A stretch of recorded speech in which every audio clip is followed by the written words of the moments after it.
few weeks ago, I uploaded a video where I shared 5 of my go-to language learning methods that have literally never failed me. And you guys really loved that video. I really loved that video too. But when I finished filming that video, I was like, wait, I actually forgot a few other methods that I also use all the time that have also never ever failed me. So this video is going to be a part 2. I'm going to walk you through 5 more methods I always use to learn languages fast. The first method that I'm going to talk about is called laddering. This is a method that I use all the time, and often I don't even realize that I'm using it. Basically, what this means, what the word laddering means, is that you learn a language through another language that you already know. So for example, in my case, my native language is Polish, right? So when I first started learning languages, I was learning them through Polish, obviously because that was the only language that I knew at the time. But when I became fluent in other languages as well, like English and French, I started learning languages through those. So for example, when I started learning Russian, I got a book that was French to Russian instead of Polish to Russian. The reason why I love this method is because it gives you access to so many new language resources. You are not just limited to resources in your native language or in English. You have access to resources in English, in French, in my case in Polish, in Spanish. Another reason why I really love this method is because you can kind of work on 2 languages at the same time. For example, when I'm using Assimil, I have a textbook that is French to Russian.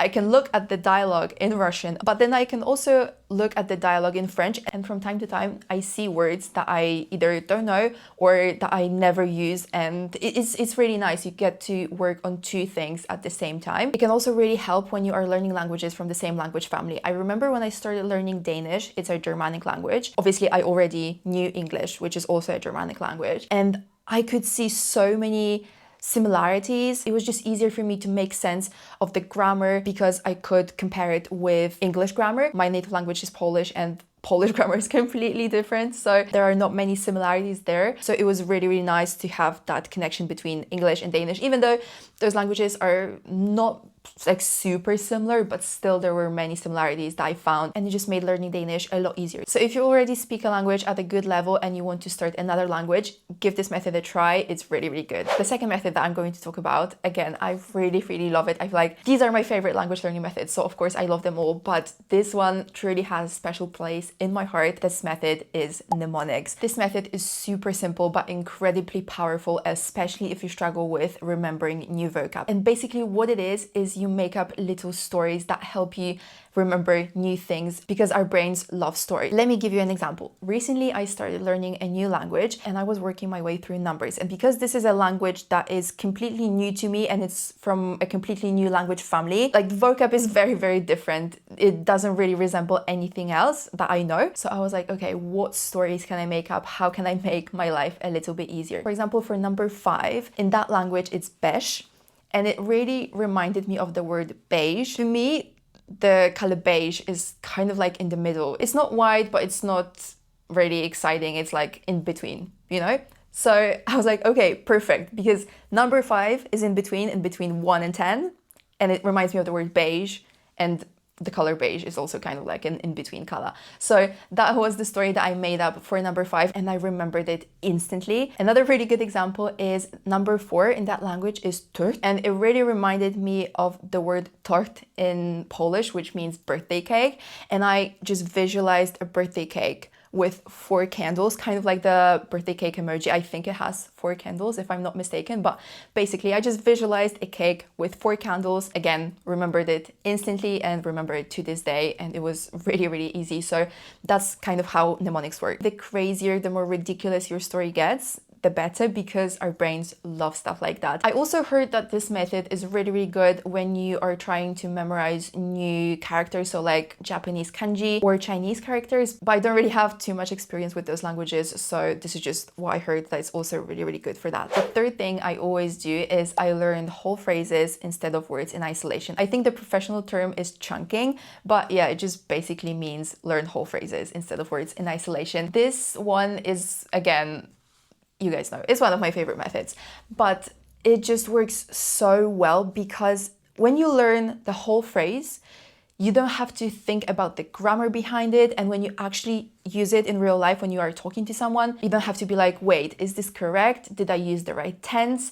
Did I conjugate this verb correctly? You don't have to think about any of that. You just know that that phrase is correct. It gives you so much confidence and just makes interactions in that language a lot easier. So yeah, highly, highly recommend this method. How it works in practice is that instead of learning, let's say the word to help. It's a useful word, don't get me wrong, you use it a lot, but then you need to think, okay, how can I actually ask for help? You know, what do I pair it with to form a sentence? So instead of just learning the word to help, I like to learn, can you help me?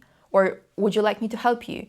Or I need help. That way you have ready to use phrases. Speaking becomes a lot less stressful and you can also start speaking very early on. This is perfect if you care about communication and not necessarily perfection, because it allows you to speak from the very beginning. The fourth method is called active recall, and this is one of the most effective methods to learn anything, not just languages, but anything in life. This method is incredibly powerful. The idea is super simple. So instead of repeating the same thing over and over again, give your brain a little bit of time to forget. I know that it might seem a bit counterintuitive to let your brain forget, but actually when you force your brain to remember that information, to retrieve that information, it's so much more effective and you are going to remember new information so much better. So instead of sitting down with a vocab list and just reading it over and over again, give yourself a few hours or a day and then come back and test yourself. So you can cover a few words and see if you recall them from memory. This works really well with videos and podcasts as well. So instead of always listening to new things, always getting new input,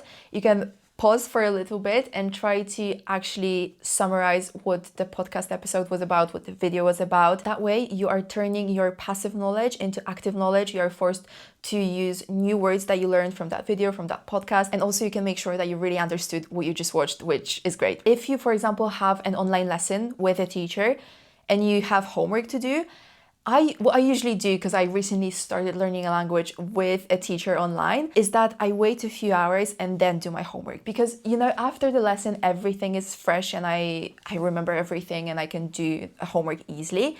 But I find that if I wait a few hours, again, I tend to forget some things, and then I really need to force my brain to retrieve that information. I really need to focus, and it works so well and helps me remember new information so much better. And don't get me wrong, it is difficult. It's supposed to be difficult, but it's not difficult to the point where you want to give up. It's just a little workout for your brain, which is great. Okay, and last but certainly not least, this might actually be my favorite language learning method. I think if I had to choose one, I would choose this one. Well, actually, I don't know. I don't know if I would choose this one because I love them all equally, but this one is amazing. And if you've never tried it, you are missing out. This is reading and listening at the same time. If you're familiar with my channel, then you probably already know that I really, really enjoy reading, and I also really enjoy reading in foreign languages. But I find that at the beginning, it can be a bit hard, and I don't like to make my life unnecessarily hard, so I read and listen at the same time. There are several ways you can use this method. So you can read a book and listen to the audiobook at the same time.